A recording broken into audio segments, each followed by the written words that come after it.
Hello, Olympic Hills kindergarteners. Today I'm going to read The Three Little Wolves and the Big Bad Pig with you. Normally it's three little pigs and a big bad wolf, but it's a little different on this one. Here's our title page with a cute little beaver. The author is Eugene Trivizas, and it's illustrated by Helen Oxenbury. Let's get started. Once upon a time, there were three cuddly little wolves with soft fur and fluffy tails who lived with their mother. The first was black, the second was gray, and the third was white. One day the mother called all three wolves around her and said, "My children, it's time for you to go out into the world. Go build a house for yourselves, but beware of the big, bad pig." "Don't worry, Mother. We'll watch out for him," said the three little wolves, and they set off. Soon they met a kangaroo who was pushing a wheelbarrow full of red and yellow bricks. "Please, will you give us some of your bricks?" asked the three little wolves. "Certainly," said the kangaroo, and she gave them lots of red and yellow bricks. So the three little wolves built themselves a house of bricks, and there they are, busy building. The very next day, the big bad pig came prowling down the road and saw the house full of bricks that the three little wolves had built. The three little wolves were playing croquet in the garden. That's a game with sticks and mallets. When they saw the big bad pig coming, they ran inside the house and locked the door. And there they are playing croquet. You see the mallets and the balls that they hit through the loops. So they ran inside, and then the pig knocked on the door and grunted, little wolves, let me come in." "No, no, no," said the three little wolves. "Not by the hair on our chinny chin chins. We will not let you in, not for all the tea leaves in our china teapot." "Then I'll huff, and I'll puff, and I'll blow your house down," said the pig. So he huffed, and he puffed, and he puffed, and he huffed, but the house didn't fall down. But the pig wasn't called big and bad for nothing. He went and fetched his sledgehammer, and he knocked the house down. See the sledgehammer in his hands there, that giant hammer tool. The three little wolves only just managed to escape before the bricks crumbled, and they were very frightened indeed. "We shall have to build a stronger house," they said. Just then they saw a beaver who was mixing concrete in a concrete mixer. That's the stuff that you make the sidewalk out of. "Please, will you give us some of your concrete?" asked the three little wolves.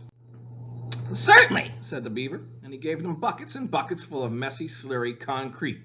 So the three little wolves built themselves a house of concrete. That should be very strong. No sooner had they finished than the big bad pig came prowling down the road and saw the house of concrete that the three little wolves had built. They were playing battledore and shuttlecock in the garden, and when they saw the big bad pig coming, they ran inside their house and shut the door.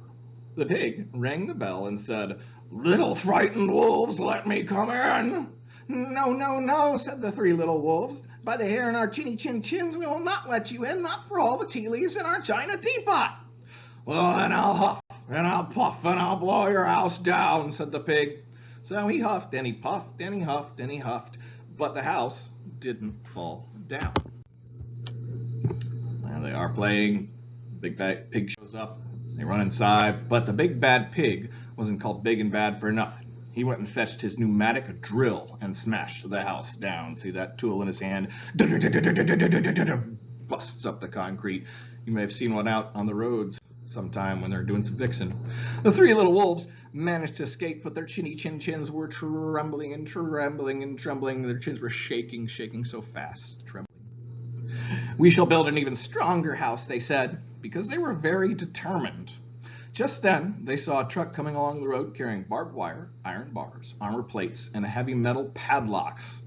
"Please, will you give us some of your barbed wire, a few iron bars, and armor plates, and some heavy metal padlocks?" they said to the rhinoceros who was driving the truck.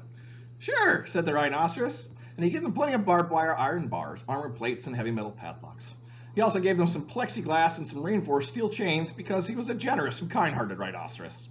So the three little wolves built themselves an extremely strong house. It was the strongest, most securest one that anybody could imagine. They felt absolutely safe. And there it is, and you see the sharp barbed wire there on the ground that they're lacing around the top so the wolf can't get over it. You see the house is made of super strong metal that really hard to bust. It's got some chains. Well, the next day the big bad pig came prowling down the road as usual. The three little wolves were playing hopscotch in the garden. When they saw the big bad pig coming, they ran inside their house, bolted the door, and locked all 37 padlocks. The pig dialed the video entrance phone and said, "Little frightened wolves with the trembling chins, let me come in." "No, no, no," said the wolves, not by the hair on our chins, we will not let you in for all the tea leaves in our china teapot." "Well, then I'll huff, and I'll puff, and I'll blow your house down," said the big pig. So he huffed and he puffed and he puffed and he huffed, but the house, of course, did not fall down. But the pig wasn't called big and bad for nothing, so he brought out some dynamite and laid it against the house and lit the fuse. And you see the dynamite down there by his feet. That's an explosive. When he lights it with a fire, it's going to go boom, and it can probably blow up that house. Let's see. Yep, the house blew up. See the pig down there in the bottom left corner? He was looks like he had the dynamite hooked up to a lever, so when he pushed it, it would explode. The three little wolves just managed to escape with their fluffy tails scorched. That means their little tails got burnt. "Something must be wrong with our building materials," they said. "We have to try something different." But what? Well, at that moment, they saw a flamingo coming along, pushing a wheelbarrow full of flowers. "Please, will you give us some flowers?" asked the little wolves. "With pleasure," said the flamingo. So he gave them lots of flowers. So the three little wolves built themselves a house of flowers. But that can't be any stronger. One wall was full of marigolds, one wall was full of daffodils, one was of pink roses, one was of cherry blossoms. The ceiling was made of sunflowers, and the floor was a carpet of daisies. They had water lilies in their bathtubs and buttercups in their refrigerator. It was a rather fragile house, and it swayed in the wind. But it was very beautiful, and when something sways, it moves back and forth as the wind blows it gently. The next day, the big bad pig came prowling down the road and saw the house of flowers that the three little wolves had built. He rang the blue bell at the door and said, "Little frightened wolves with the trembling chins and scorched tails, let me come in." "No, no, no," said the three little wolves, "by the hair on our chins, we will not let you in, not for all the tea leaves in our china teapot."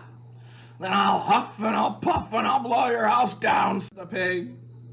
But as he took a deep breath, go ahead and take a deep breath like you're getting ready to huff and puff.